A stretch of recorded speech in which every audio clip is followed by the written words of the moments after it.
I know. I wrapped up the Prostate Papers project in the last episode. It was planned as the final episode of the series. I didn't want to write about my prostate cancer any longer, and I'm sure you didn't want to listen. After all, in my thinking, it was over.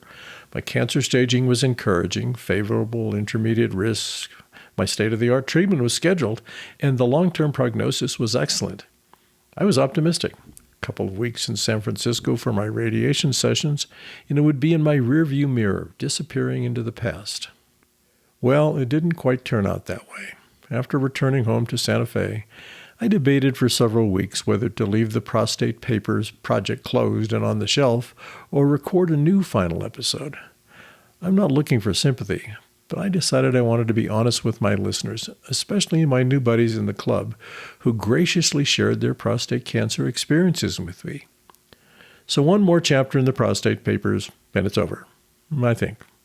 Who knows?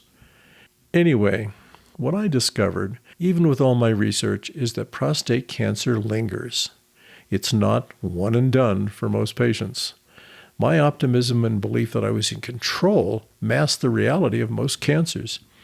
Even with successful treatment, surgery, radiation, or chemotherapy, there is a period of recovery that can be long, and there are side effects. Boy, are there side effects.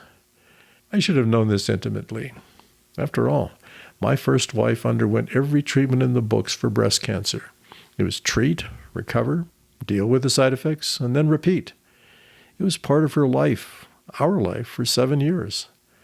I was denying reality, assuming my cancer was different. It wasn't.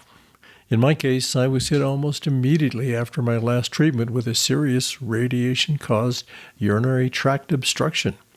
I now need to self-catheterize several times a day. It surprised me. Notwithstanding my over-the-top research, this treatment side effect never appeared on my radar. On a positive note, my radiation oncologist says it should diminish over the next few weeks or months. A couple of friends who experienced the same issue after their radiation treatment also reassured me that they recovered from this uncomfortable side effect. I'm guardedly optimistic, but patience is in order. By the way, we haven't even touched upon the well-known long-term outcomes of radiation treatment for prostate cancer. These side effects can take months, even a year or longer to show up. It's become painfully clear to me that prostate cancer will always be part of my life. So why am I reopening the Prostate Papers and sharing my post-treatment status? My primary motivation is an obligation I felt to guys who are dealing with their prostate cancer issues and who might listen or might tune into this podcast series. There are enough challenges and decisions in the diagnosis and treatment of prostate cancer that full disclosure of the potential side effects can be overlooked.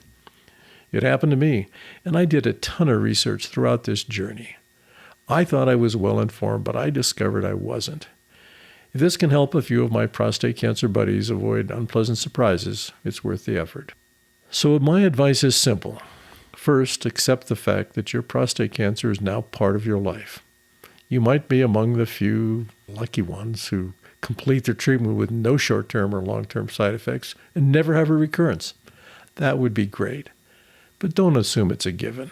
Prostate cancer takes its toll on many of its victims.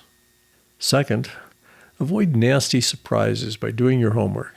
Take the time to do your research. Understand the post-treatment risk. Be well informed when you go into your urologist's office. Same with your surgeon or oncologist when it comes time for treatment. Ask your medical team the tough questions. It's your prostate, your body, your life, and you have a right to know. Forewarned is forearmed. Finally, this may seem harsh, but don't let anybody tell you everything will be fine.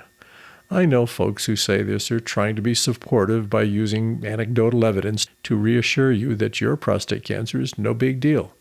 You've heard it. My friend had prostate cancer and he's just fine. That may be true.